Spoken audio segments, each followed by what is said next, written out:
mas pinalakas na pagbabalita, komentaryong walang mintis, iba't ibang entertainment. Radyo natin to! Radyo natin to!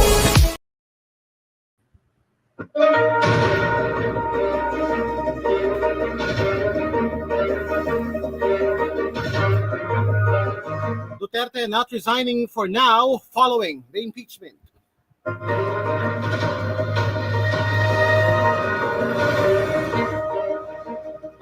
The Philippine Stock Exchange Incorporated not affected by VP Sara's impeachment, according to an analyst.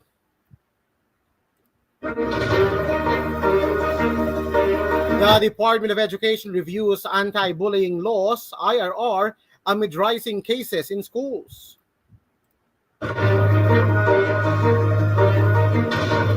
Tobacco tax war, PTI pushes middle ground as smuggling surges. Also, the PTI says vapes rising, but illicit tobacco still the bigger threat. The Philippine Navy rescues South Korean vessel after mechanical failure. And the PCG confronts Chinese vessel inside the Philippine waters.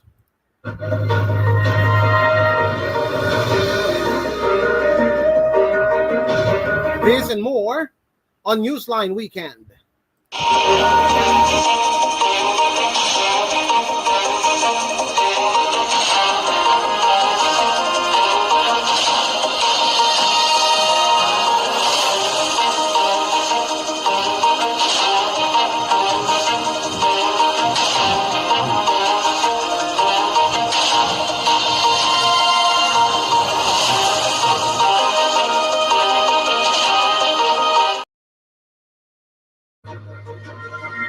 Good afternoon, I'm Raymond Kaibigan. Newsline Weekend begins right now. And for those of you watching on Facebook and on YouTube, glad you could join us. Topping the weekend news, Vice President Sara Duterte clarified she is not stepping down just yet, pending the impeachment trial against her. When asked during a press briefing on Friday if she thinks resignation is not an option for her, Duterte said, "Wala po tayo doon. Masyado pang malayo iyong mga ganyan na mga bagay." Duterte issued a short and simple statement following her impeachment, at one point saying, "Ang tanging masasabi ko na lamang sa puntong ito ay God save the Philippines." The Vice President added her term has been preparing for the impeachment since 2023. We've already started preparing at the moment Franz Castro announced the impeachment plans, which was November of 2023. So, November of 2023, there were already lawyers doing their work for the impeachment, Duterte said. On the possibility of conviction, Duterte said she has yet to assess if she thinks it will happen. If convicted, Duterte faces not only removal from her post, but also prohibition from holding any government position. Duterte said she has been seriously considering running for the 2028 presidential elections. The Vice President's father, former President Rodrigo Duterte, earlier ordered to represent his daughter in cases including the impeachment complaints made against her. Vice President Duterte said the former chief executive is welcome to join her defense team, but she will likely advise him against him leading this due to his age.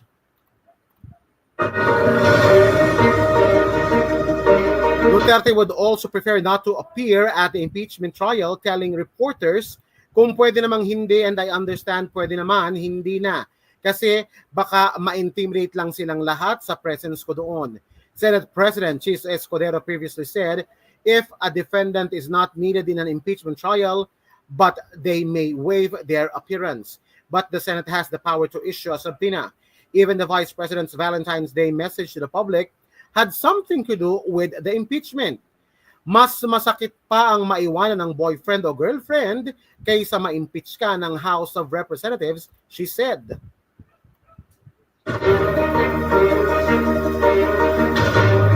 But Duterte refused to comment on President Bongbong Marcos' statement, denying he had a hand in the impeachment. I do not want to answer that question, the vice president said in response. Duterte also denied making an assassination threat against the president.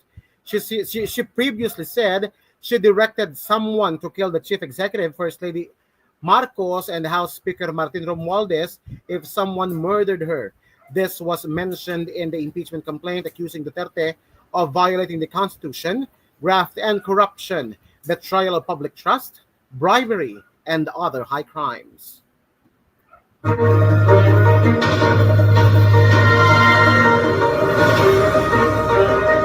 Meanwhile, the Philippine Stocks Exchange Index, or PSEI, is not yet affected by the impeachment of Vice President Sara Duterte, according to an analyst. In an interview, Manny Ocampo, Senior Managing Director at Investment and Capital Corporation of the Philippines, or ICCP, said it will take time for the impeachment process to move forward at the Senate. Senate President Chis Escudero said that they'll take time to study the matter on their end. So it's there, but I don't think it will move anytime soon. So far as affecting markets are concerned, maybe not so much at this time. We'll see how it progresses, Ocampo said. He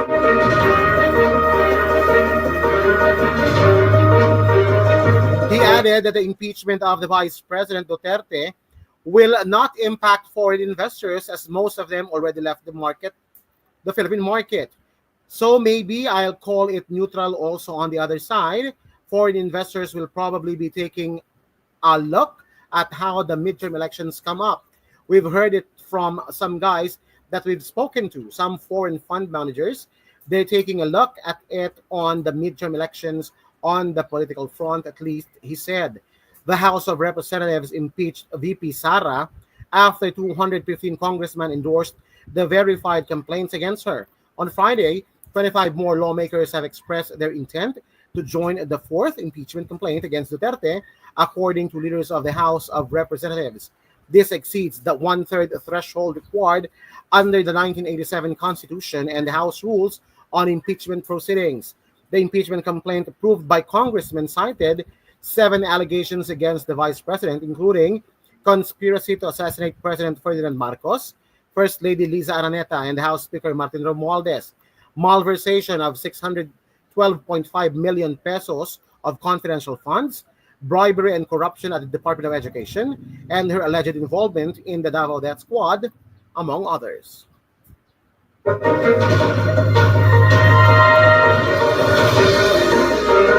In other news, the Department of Education, or DepEd, announced on Thursday that it is reviewing the implementing rules and regulation of the Anti-Bullying Act of 2013 in response to the growing prevalence of bullying in schools.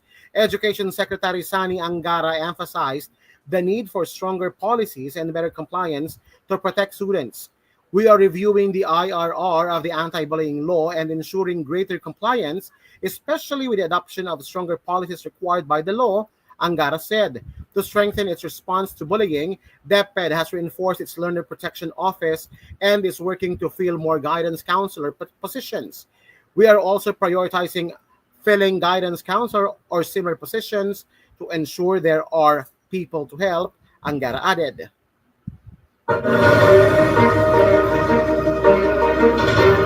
A recent report from the Second Congressional Commission on Education found that 65% of grade 5 students in the country experience bullying at least a few times a month, based on data from the 2018 Program for International Student Assessment. While the 2022 PISA showed a slight decline, bullying remained widespread, with 1 in 3 students still facing it on a weekly basis. DepEd's Learner Rights and Protection Office reported that of the 339 bullying cases documented between November 2022 and July 2024, only 38 have been resolved. Metro Manila had the highest number of cases, followed by Calabarzon and Central Luzon, while Limaropa, Bangsamoro, and Socsargen recorded the fewest, with just 1 case each. In light of these findings, EDCOM 2 recommended amending the IRR of the Anti-Bullying Act, describing as outdated and not responsive to school-level realities. Senator Win Gatchalian also backed the revisions, emphasizing the need for stronger anti-bullying programs.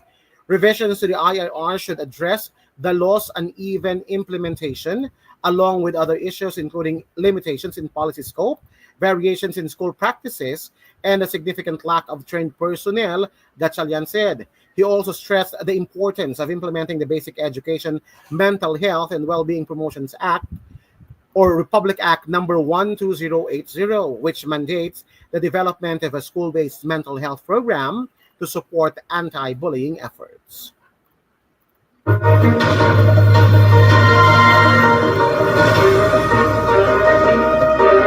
In business, the Philippine Tobacco Institute, or PTI, is backing a new tax proposal that would replace the annual 5% hike on tobacco excise taxes with a staggered increase of 2% on even years and 4% on odd years, arguing that excessive taxation is fueling the rise of illicit tobacco products. PTI President Jericho Nograles warns that high tax rates are pushing smokers toward smuggled cigarettes, leading to an estimated 40 billion pesos loss in government revenues due to illicit trade. The Senate is considering another round of excise tax hikes, but our numbers show that this will only drive more consumers towards smuggled cigarettes, Nograles said.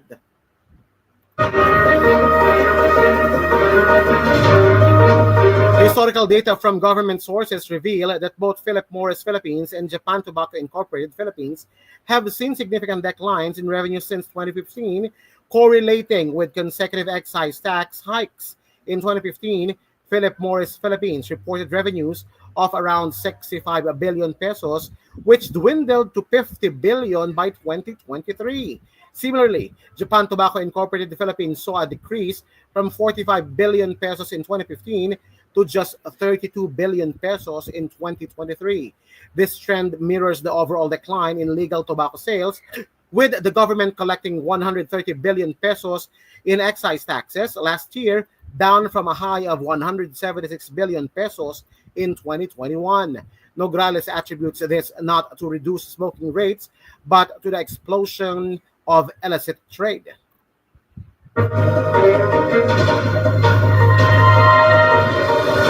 Illicit tobacco products now account for 51% of cigarette consumption in Mindanao, he noted, further undercutting legal sales and tax collections.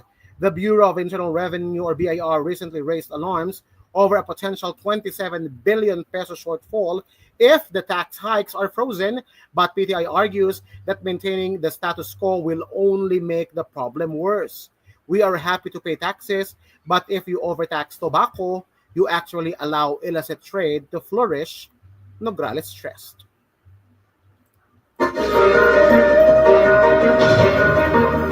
Meanwhile, while vaping and heated tobacco products are gaining popularity in the Philippines, they remain a small fraction of overall tobacco consumption, far overshadowed by both traditional cigarettes and the alarming rise of illicit tobacco, according to the Philippine Tobacco Institute.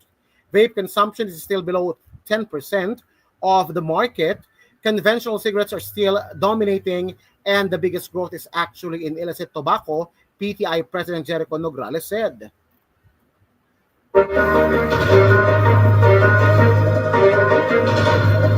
The government is already losing 40 billion annually due to illicit cigarette smuggling, according to the Bureau of Internal Revenue. This is on top of the 27 billion peso shortfall projected if the government decides to freeze tobacco excise tax hikes.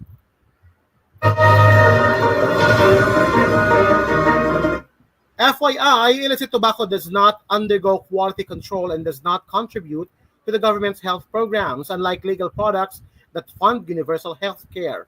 Worse, smuggled cigarettes have fueled a surge in underage smoking as illegal traders sell them at rock-bottom prices, sometimes as low as 40 pesos per pack compared to 170 pesos for legal cigarettes. If the trend continues, the Philippines could face a public health disaster, with more minors smoking and less funding for health programs, Nograles warned. While the government is exploring new tax policies, PTI is calling for a stronger crackdown on smuggling, citing countries like the US that have dedicated law enforcement units such as the ATF or the Alcohol, Tobacco, and Firearms Bureau. We do not have a specialized task force here in the Philippines. Our agencies are spread too thin, Nograles pointed out.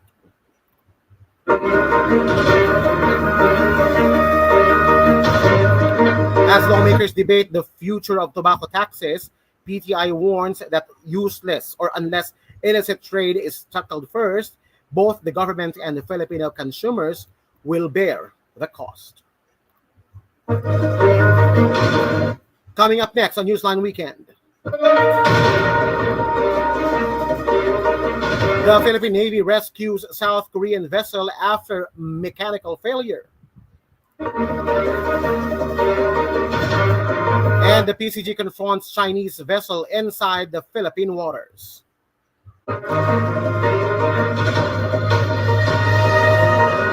More news coming your way when Newsline Weekend returns. Keep it here on Radyo Natin To.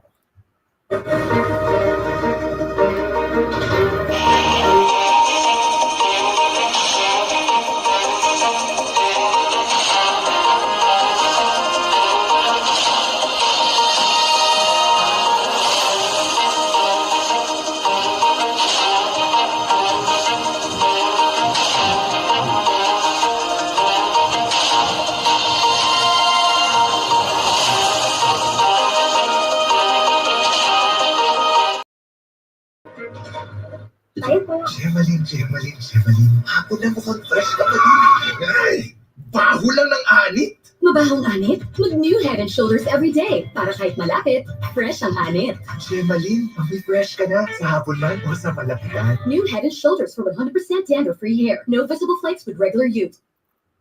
Hello, Washi! Laundry day na naman! Yay! Anong meron? Mancha ng chocolate, putik, may libag pa. Kaya natin yan! With Pride Washing Machine Detergent, may triple stain-away formula. Tanggal ang makapit, madikit, at malupit na tumitwantsa. Kaya easy-easy ang lavada. Mula noon hanggang ngayon. All you need is pride. All you need is pride. Easy as sky na everyone. Iwan ang distraction. Magic ang kailan. Focus sa moment with them. Sarap ng sama-samang litrato. Dala ng pagkatula. Tawanan at kwento. Walang maiiwan.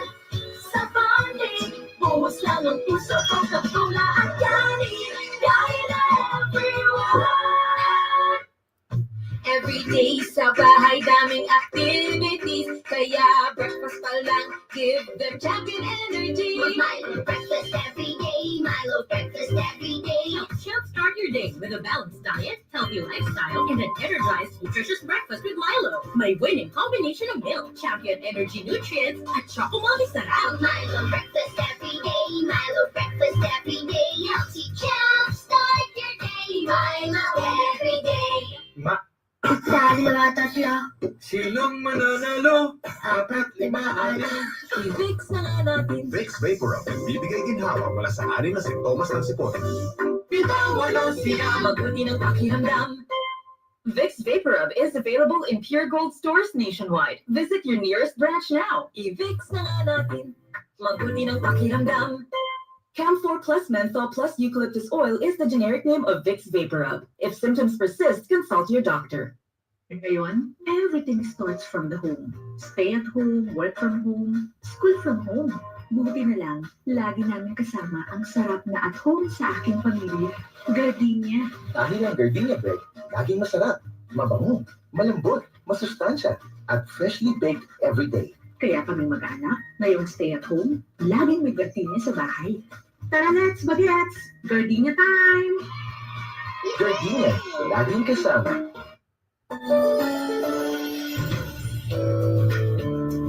Sa mga millennials at young at heart, bagay na bagay sa inyo ang MX3 Plus.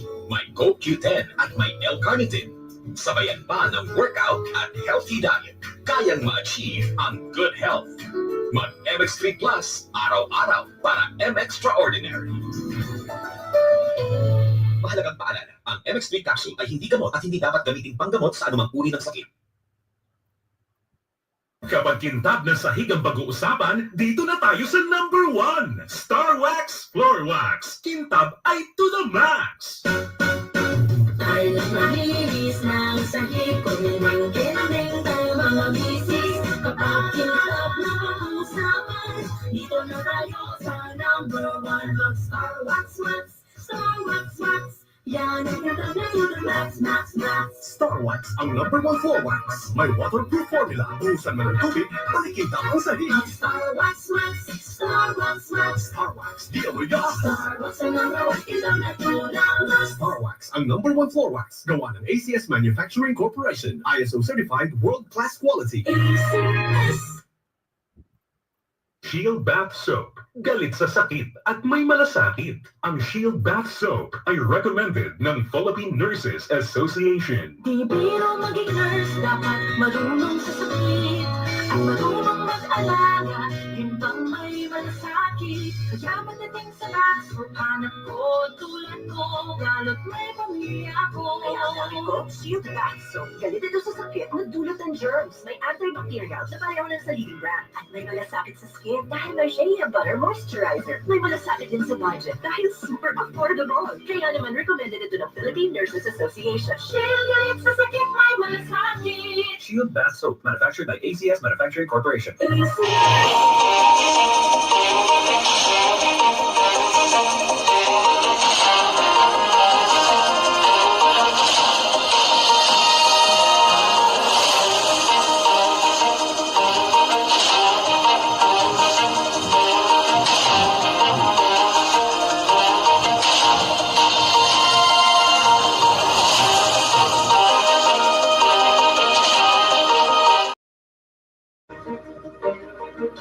You're still tuned in to Radyo Natin To Newsline Weekend. I'm Raymond Kaibigan. The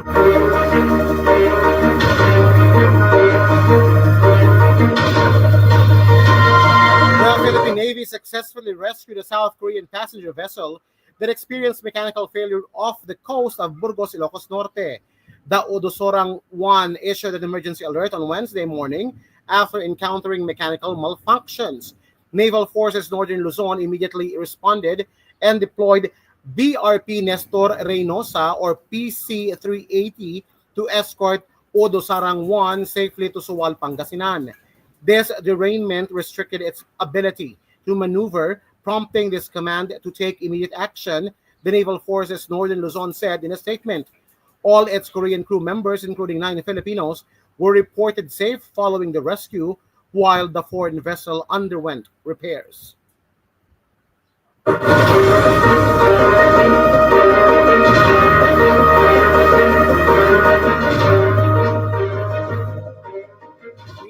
the Philippine Coast Guard, or PCG, on Thursday issued a radio challenge to a China Coast Guard vessel found sailing inside the country's exclusive economic zone. The BRP Teresa Magbanwa confronted CCG vessel 3304, which was navigating 105 to 115 nautical miles off the coast of Zambales. The PCG stated that the Chinese vessel's presence violated the Philippine Maritime Zones Act, the United Nations Convention on the Law of the Sea or UNCLOS, and the 2016 Arbitral Award. For over a week now, the PCG has been monitoring Chinese vessels trespassing in Philippine waters while also ensuring the protection of Filipino fishermen.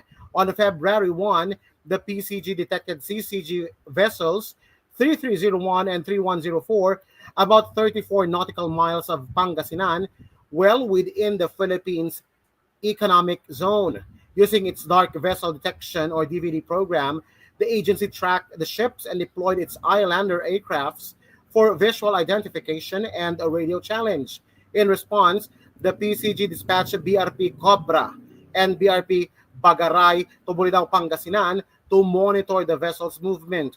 PCG spokesperson Commodore J. Tariela noted that unlike Beijing's so-called monster ship, these 2 CCG vessels did not linger and continued traversing Philippine waters.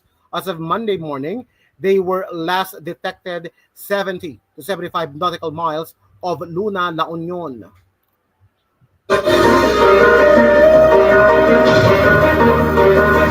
We still don't know where the CCG vessels will ultimately go, but our two PCG vessels will continue to shadow them, Tariela said.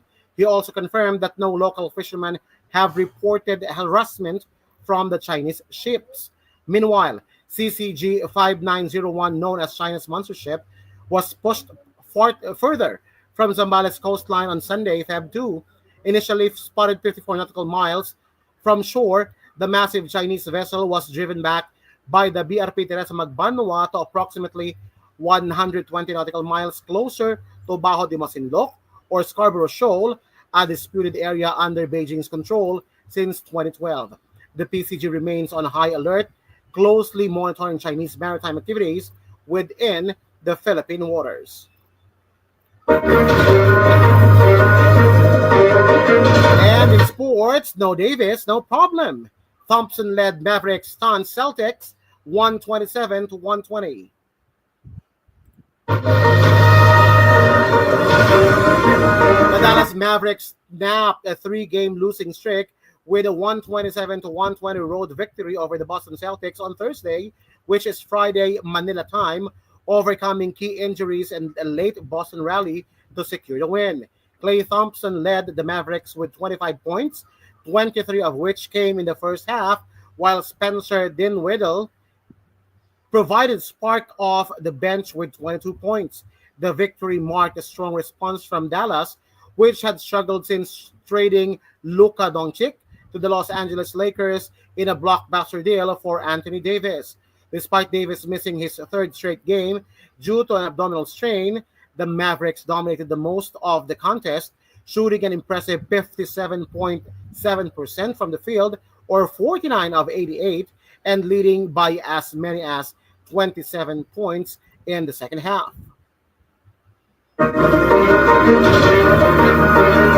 Dallas, now 30-24, will look to build momentum when it hosts the Houston Rockets on Saturday, a game where Anthony Davis hopes to make his Mavericks debut.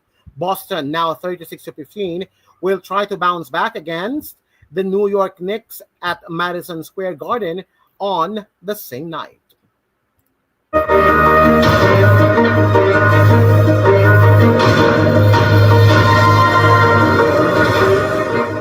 A quick roundup of today's headlines.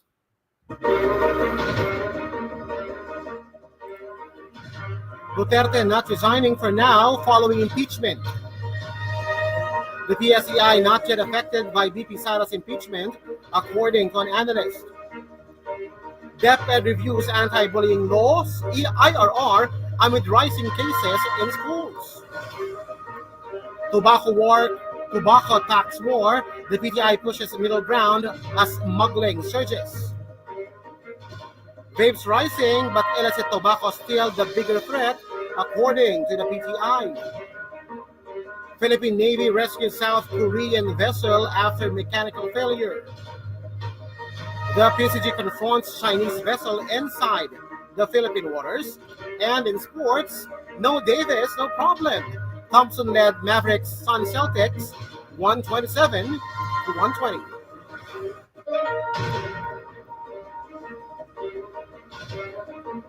And those are the stories making headlines today, February 8, 2025. For Newsline Weekend, I'm Raymond Kaibigan. Keep it here on Radyo Natin To, 103.5 News FM. Good afternoon.